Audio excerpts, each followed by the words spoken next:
guys, it's Justin and Joe with VMP's Tuning Tuesday, Season 2, Episode 39. Justin being the special appearance guest for today. Hey Joe, thanks for having me back. Oh, no problem. So today's data logging. All about the logging, but before we get into the data logging stuff, we'll let you guys kind of get sat down next to your phones, doing whatever it is you do while you watch Tuning Tuesday. Yeah. So we're supposed to talk about what's going on in the shop right now. Yeah. So all kinds of things going on. There's actually an 03 Cobra out there that's getting a VMP Gen 3, and it's going to get dyno tuned by us, I would assume. Yeah, dyno tuned by us. It's going to happen this afternoon, right? Yeah, this afternoon. As long as the belt's the right length and everything that the guy brought.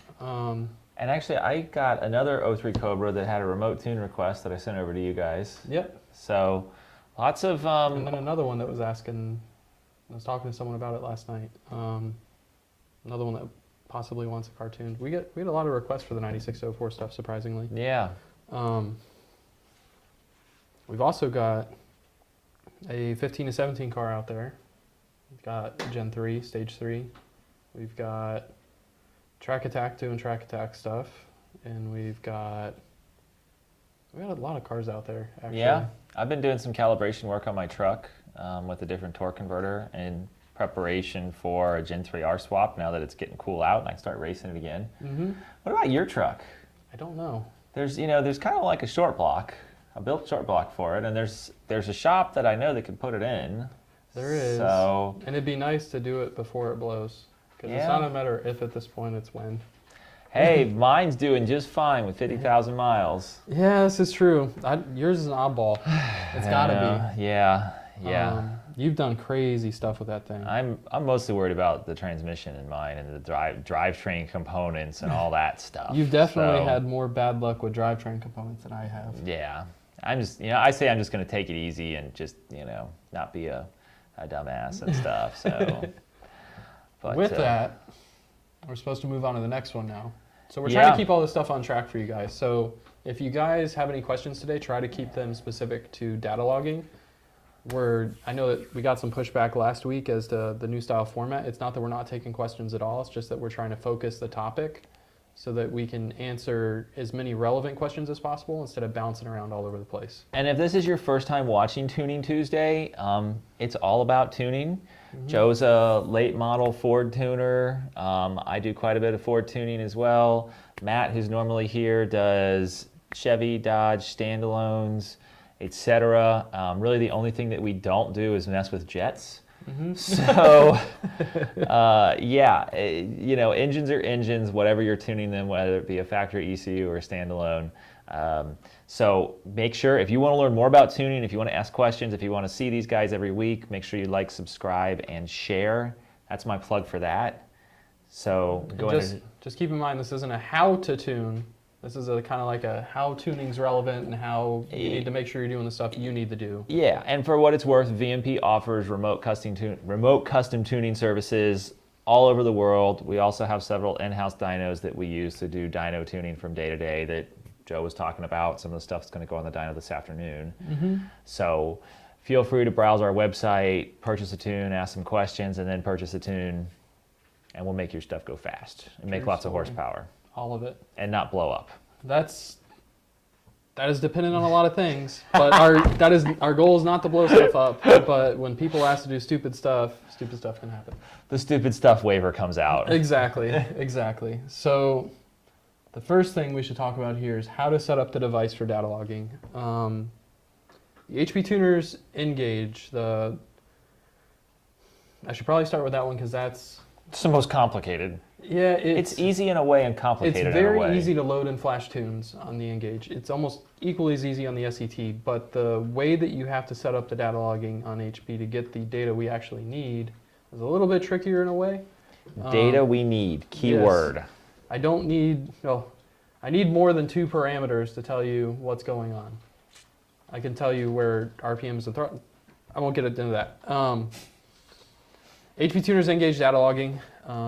We have a couple videos on HP Tuners Engage data logging and SET data logging and all this stuff. We already kind of have it out there, so I'm just going to go through the basics if you want immense amounts of detail or you have a question that you haven't seen in the videos previously, ask them. We'll come to those questions here in a bit. But essentially, when you get an HP Tuner's N gauge, you get a little SD card adapter, a little stylus, a gauge itself, and then the mini SD card that slides into the bottom of the device. Make sure your SD card's in the bottom of the device. Plug it into your OBD2 port, key on for power, go to the gauges screen, and when you're on the gauges screen, you're going to see one of four things. You're going to see 6 parameters, 4 parameters, a LED graph, or it almost looks like a tachometer, a dial style gauge. What I do is swipe left or right, either way you want. Eventually you'll end up at the same thing. Swipe to the one that gets you about 6 parameters on the screen. Start selecting the relevant parameters that we've outlined in the data logging instructions we've sent you. If you're unfamiliar with it, you just want a quick refresher. A lot of times it's engine RPM, throttle angle, short-term fuel trims bank 1, short-term fuel trims bank 2, long-term fuel trims bank 1 and 2, MAP frequency or MAP period for most of the Mustang stuff. If it's an F-150, we'll get MAP. Then you've got, did we say measured air fuel bank 1 and bank 2? We haven't said that yet. For the 11 up wideband cars, we definitely want to read the widebands. And between the widebands, your actual air fuel, and the correction, we can do our tuning. Do you want long terms as well? Yeah, I mentioned long terms. Long terms. Definitely get air load, spark advance, knock retard. If it has knock sensors on the car. I think all that's really left is fuel pressure if it's available.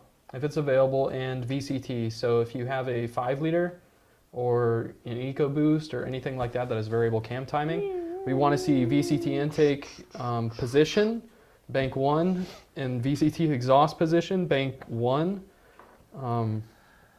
In some cases where a car has cams or whatnot, we'll ask for bank 1 and bank 2 just to confirm everything's lined up properly.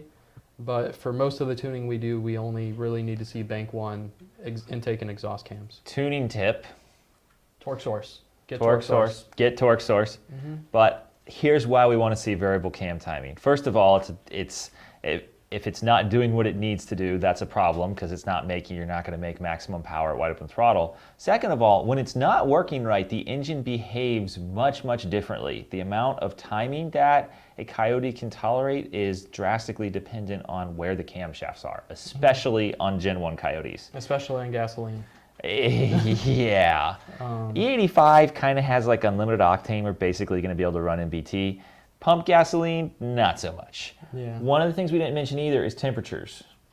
So engine coolant temperature and intake air temp. And if you have a car that's factory supercharged or it has a Roush or Whipple calibration on it, we want to get IAT2 as well. And IAT2 is downstream air temp after the supercharger.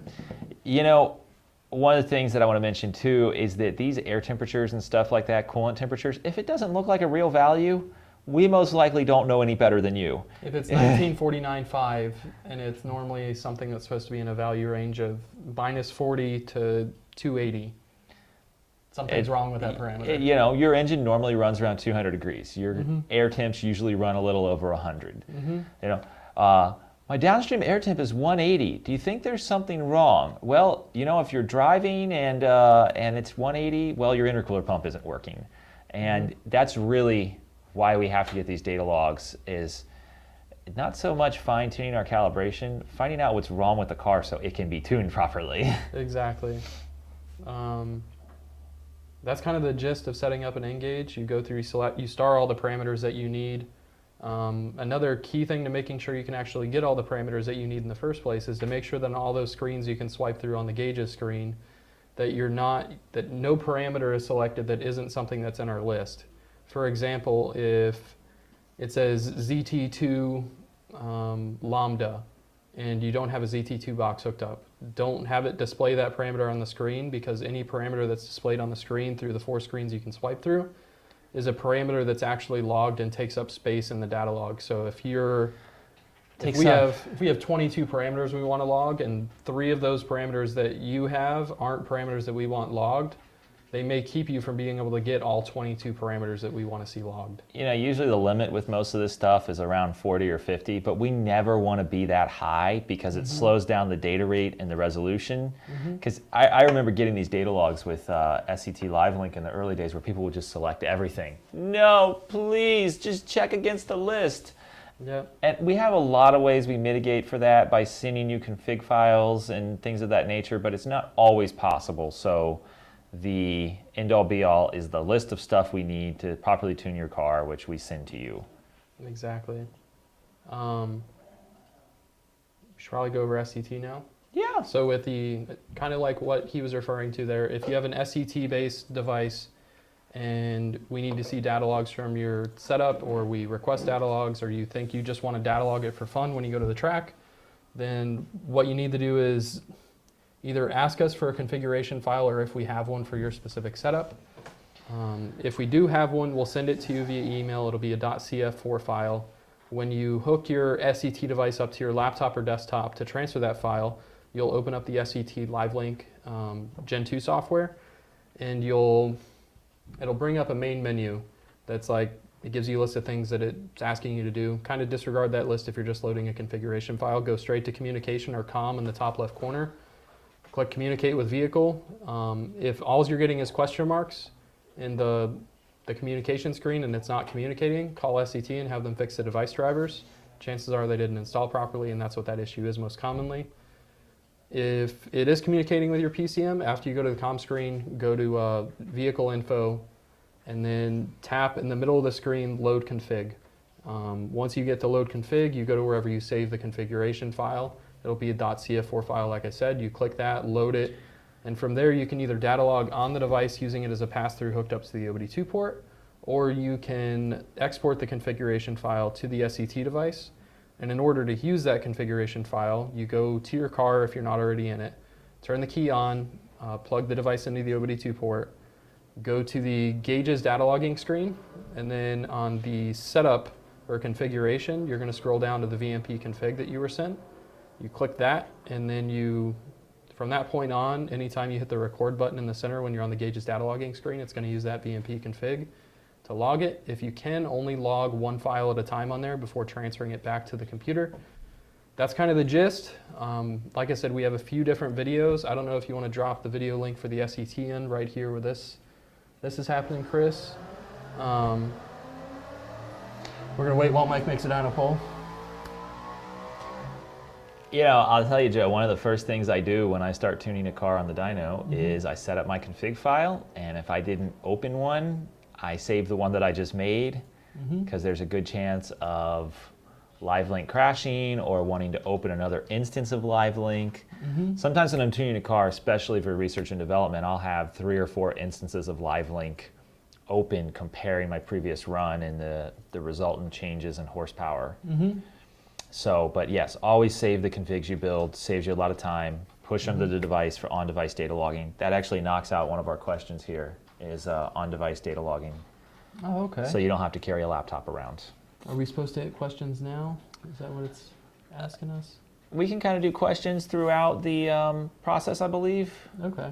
As they come up, as they're relevant. It's a little bit, we almost need like a split screen document, but that's something we can figure out next time. Yeah. So, LX347 CID, I think it's great showing people how to set up a data log, which you are doing today, but how about how to review a data log? ID, EL, PT, watt, idle, I think he meant idle. I think I would like to see this in the next episode. So from our side of things, I almost could... There goes that dyno poll again. Exactly. Making power. I can give you the basics of how to look at a log. If you want to switch to my screen, Chris, I'll pull up a log real quick. Just let me know when you're switched over.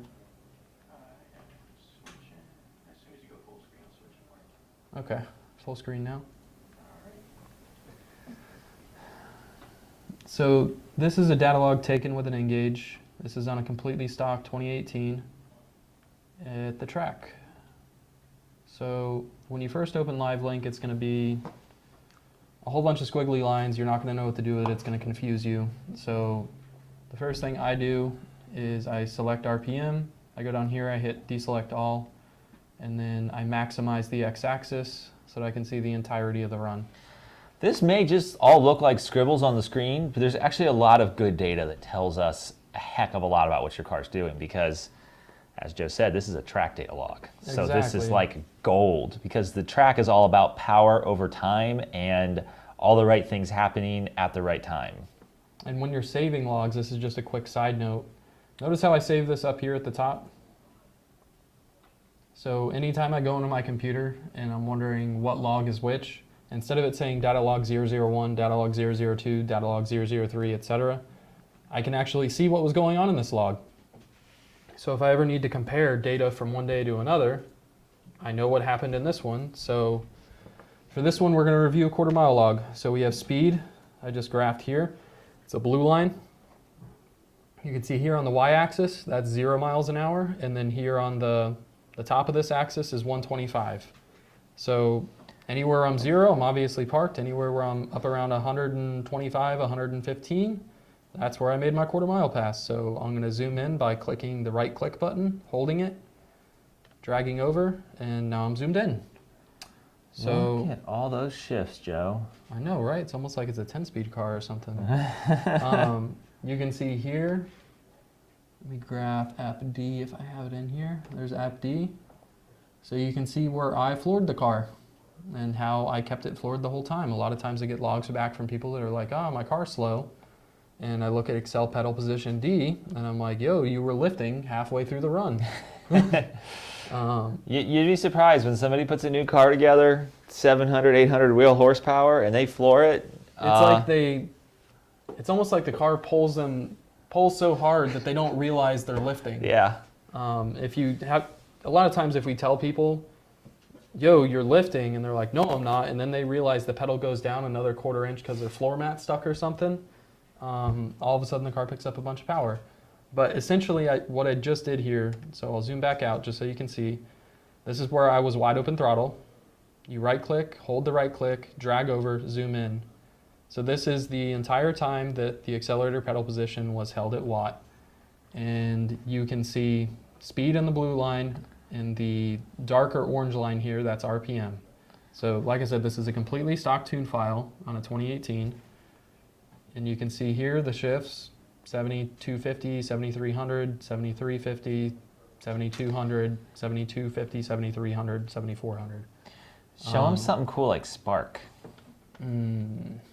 So you see I have a couple of spark parameters here. Yeah. So that's spark on a completely stock car. And we'll go to NOx sensors. Look at those puppies, add some timing in. I know, right? For the most part, add in timing continuously after every shift. What do you mean adding timing? It says negative. It means it's pulling timing. That's not what that means. So in 2011, the Coyote NOx sensor.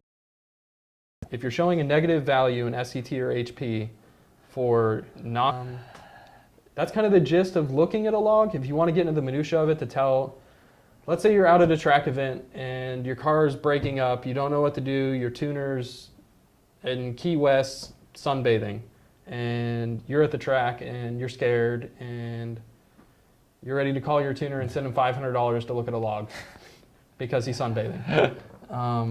You don't necessarily need to freak out immediately. If you were smart, you datalog the run and you have all the data for the run, so you can at least take a quick peek at it and see if there's anything you need to do. Maybe you compare it to one of your previous good runs, and Exactly. you find out there's a misfire on one bank because your air fuel is going haywire. Only on one bank, which indicates a misfire. And you find out there's a loose connection. Or you go into here, and this is a naturally aspirated car, so take this with a grain of salt. Let's say that this value, ACT, let's just say this is IET2. And you see this value start at 150 degrees where you're at 0 miles an hour just before you go watt. And you see that during the course of the poll, it goes to 205. And you have a previous log of the car, and you look at it, and your IET2s were 100 when you staged, and they were 130 when you were done with your poll. You know that chances are, I need to look at my intercooler pump, something might be wrong with it. Or it may have lost prime, or something's going on with it. You can kind of use your compare files, your files that were known good and files that you know something's wrong, as comparison data to determine what's wrong. If you have I don't want to call it a cheap fuel system, if you have a budget fuel system in your Coyote and you're out at the track and your car starts breaking up at watt and you were smart enough to log your car, the first thing I would look at would be short-term fuel trim on a car with a budget fuel system. So since this isn't something that's having a fuel system issue, it's not really going to be a good representation of what that looks like. But typically, when a car is out of fuel system or it's dropping in fuel pressure or injectors are maxing out, we'll see a very sharp trend in short-term fuel trims. I have here, go open, I'll go downloads, we'll go. So this is a data log that was sent in by one of our dealers, and they were wondering if the fuel pump was maxing out on a car and if they needed to order a fuel pump booster. So, well, but wait a second, is this a Coyote, Joe? This is not a Coyote. This is a, oh, where are you? Well, this is a 3-valve. Yeah, so I'm just going to go to open loop flag and I'll zoom into Y. This has a fuel rail pressure sensor, whereas a Coyote from 11 to 17 does not have a fuel rail pressure sensor, but it has wide bands. So if you knew everything else in your tune is right and you go drastically lean at high RPM, well, it's probably fuel pressure, especially if you have a stock fuel pump with no booster, or it's got a really really wrung out fuel system. Yeah, if you're stretching it really far. So this is RPM, the blue line right here. And if you watch this parameter right here, this purple one, I'll drag it down and get it closer. And you watch this one right here, I'll bring that in. So you can see right here, we're at 38.38 on duty cycle, is actually about 76 on fuel pump duty cycle if you refer to it as 0 to 100%. So we'll scroll up here and we'll see if his fuel pump's maxing out.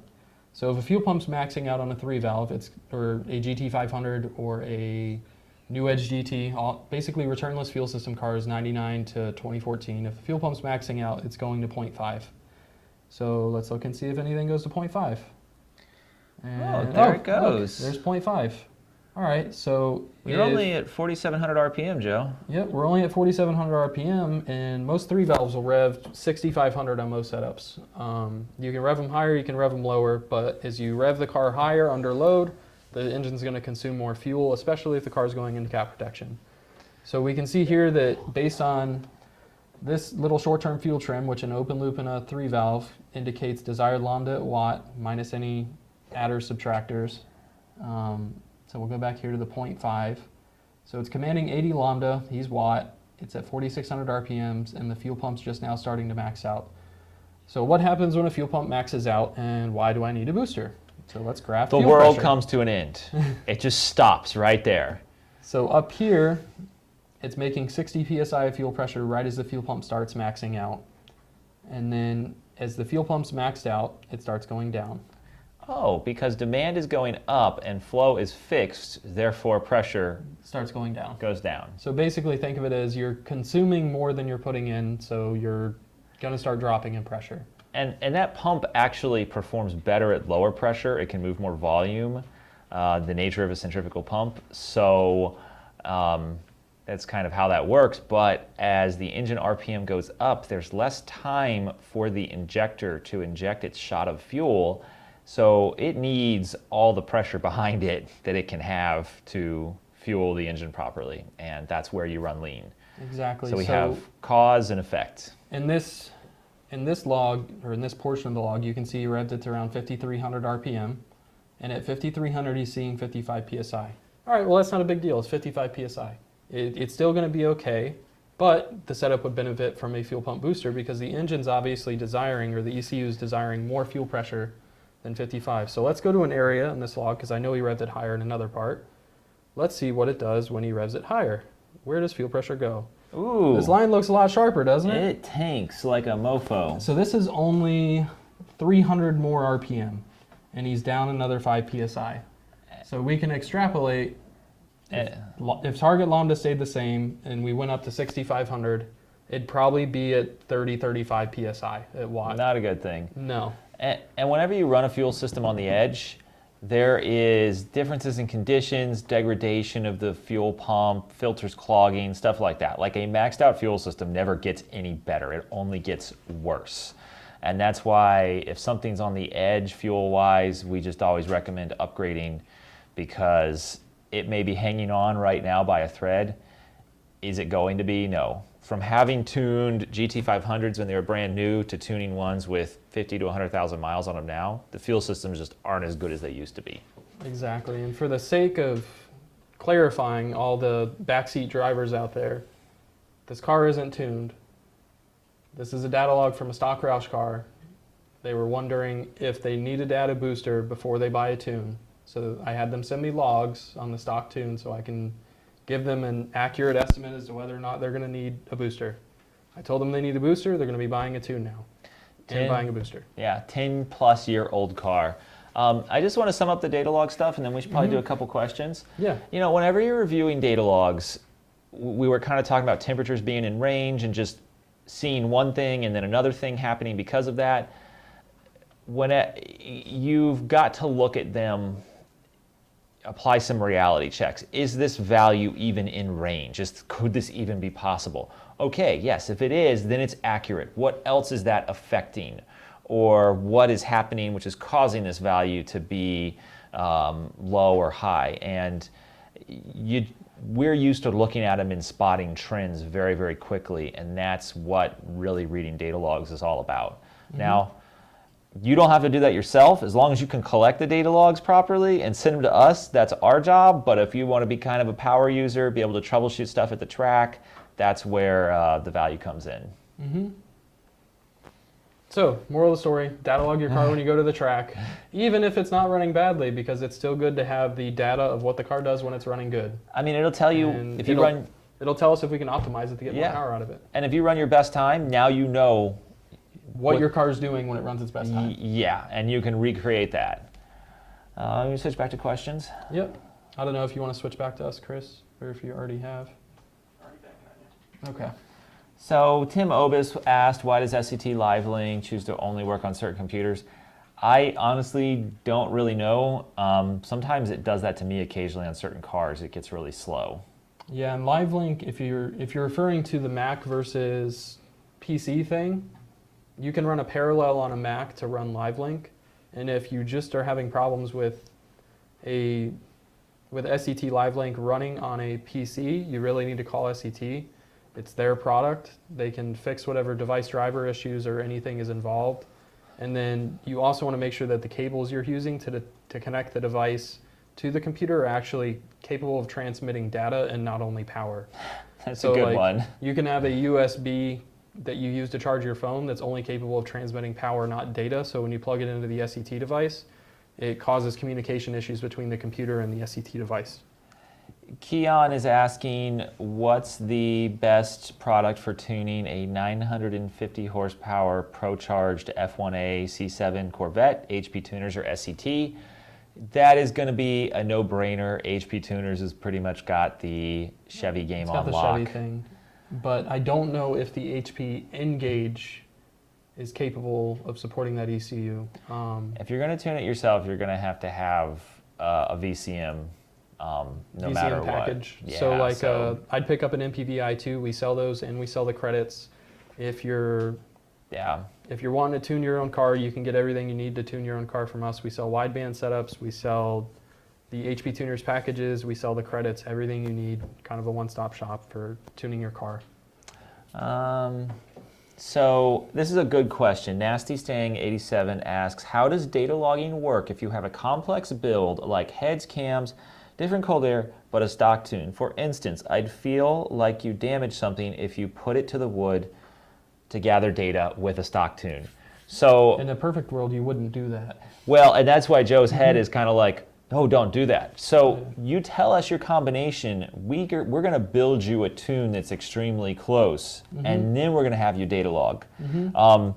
We're not sending anybody out on like a blind recon mission. No. You know, just show us what it does and get us some stuff, and we'll hammer out a tune for you. No, not at all. No, I won't really tune a setup if I haven't tuned something like it in person before. Yeah. So I use all the data and knowledge I learned from tuning a car in person to help me tune cars via email.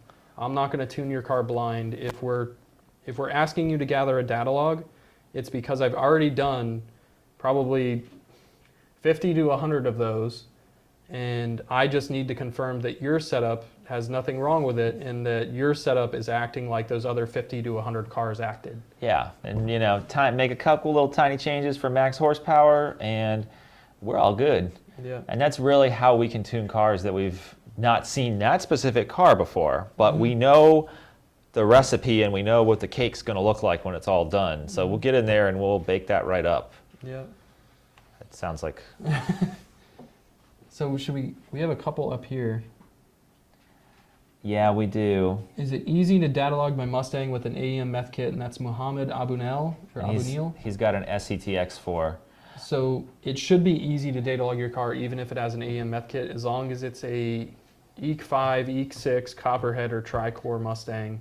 It shouldn't be a problem. So anything 96 to 2020, you should be able to log your car with an SCTX4. And the X4 supports all of those, either with a laptop or on-device data logging. With the meth kit, it's kind of cool. You'll see when the meth comes on, it'll get richer, and hopefully your air temps will go down.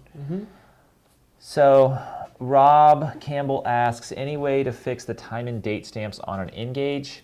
I don't believe so. I don't believe it has a clock, and that's why. Yeah, I don't think it has an internal clock. So Yeah. there's no changing the time and date stamps, but what you can do is when you're saving the logs from your SD device to the computer, you just change the name to whatever conditions or anything you're trying to make notations of were occurring when you took your log. I try and set it up so that when I format it versus name, it kind of goes in a chronological order, as well as if I format it via date or time. I feel like we should probably pick just 2 or 3 more questions to run through so we can make sure we end relatively soon. So I see a couple here. Robert Rainey's got a 2018 F-150 5.0 10-speed. For street data logging, what gear to start with and up to what speed in trans mode to use? Well, it really depends on what data we're trying to gather. Exactly. So like on the dyno, we do kind of a static pull in one gear. And that's how we usually start out with wide open throttle tuning, because we get a nice continuous sweep and we can look at airflow, RPM, fuel, spark, and make sure they're happening correctly in kind of a static single gear situation. So, second or third gear, obviously don't do anything illegal. Don't exceed the speed limit, yada, yada, yada. Yep. Asterisk, asterisk, asterisk. Yeah. And then if you're trying to tune for maximum acceleration from a dead stop, like a 0 to 60 or a quarter-mile run, then take a data log of that. Under the same conditions, you're looking to improve that. Yeah. So like if you're looking to improve your quarter-mile times, run it through a quarter-mile. If you're looking to improve your 0 to 100, record a 0 to 100. And that's kind of a little bit of an advanced step. The basic step just to checking engine operation is doing that static pull through second or third gear, just like if we were on the dyno. Exactly. And that gives us, it's going to give us 1,000, 2,000 RPM up through your rev limit. So we're going to see everything, and we're going to know that the engine's operating properly through the entire RPM range. And at the end of the day, if you're one of our tuning customers, we're going to tell you what we want you to do. It's not going to be like, log this. It's going to be, hey, I want an idle slow rev and I want a watt log in fourth gear from 2,500 to 7,500. So another good one here, Chad Dowd asks, the app always shows 80% when watt. Why? So try not to think of that as a percentage. It's supposed to be 0 to 100. App D starts at 15, goes to like, depending on how far you're pushing the pedal down, anywhere from like 78 to 82, 83. There's a couple things that can go on. There's throttle angle, which is never 100 degrees. It's actually like 80, 85 degrees max. Yep. Percentages are usually based on sensor outputs, and a 0 to 5 volt sensor never truly goes 0 to 5, because if there was a fault mode, the computer would never be able to detect it. It goes more like 1 to 4, for example. So if a dumb PID takes, a 0 to 5 scale and then dumbs it down to 1 to 4, yeah, it only says 75% or 80%. And if you want to test the range of whatever sensor you're trying to test, in this case it'll be a accelerator pedal position sensor. You can turn the key on, start the data log with your foot off the pedal, look at the value at rest, put the pedal all the way to the floor, and you can see what it is when it's floored. And then you have your reference points for when you're looking at a log. If when your foot's off, it's 15, and your foot's all the way to the floor, it's 80. You know that your range is 15 to 80. So that's going to be your minimum and maximum. You can learn a lot data logging a car with the key off. Yeah, or exactly. with the key on, engine off. Exactly. So one more question. We've got somebody lost their stock file. So I think that's worth noting. All of these devices, SCT and HP tuners, they save a stock file the first time you use it.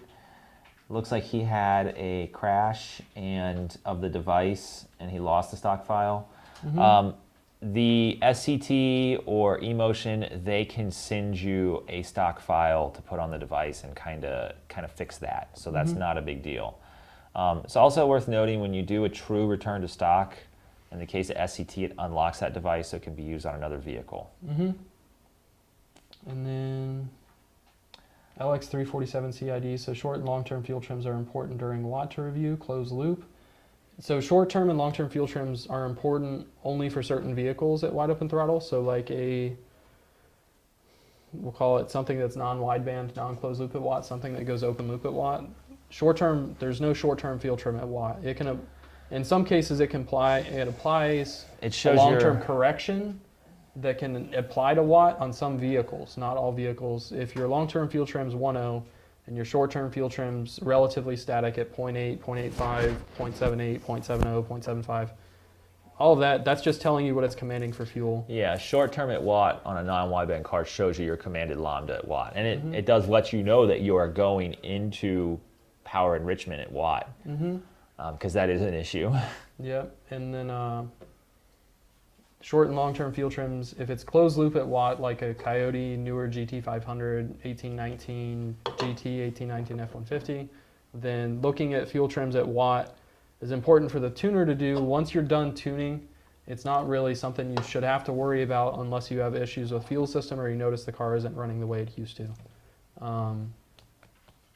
And then do we want to call that it on questions, or do we want to hit, is it just? I think so. Chris, anything else? That looks like it. All right, everybody. Well, you'll see me on Thursday with Rebecca for Burnout Box.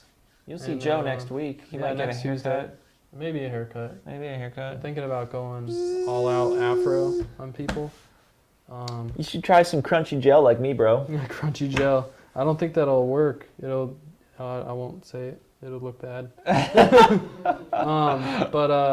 Yeah, I guess tune in next Tuesday. If you guys have any ideas or directions you want us to try and push this show for what you want us to review with you guys, drop a comment below. Drop a comment, let us know. Like, share, and subscribe. Like Justin said, if you hit the bell for notifications, then when we start our live feed next Tuesday, you'll get a notification. You won't even have to go out of your way to remember. But yeah, I guess have a good day, guys. See you Thursday, and I'll see you next week. See you next time. Bye, everybody.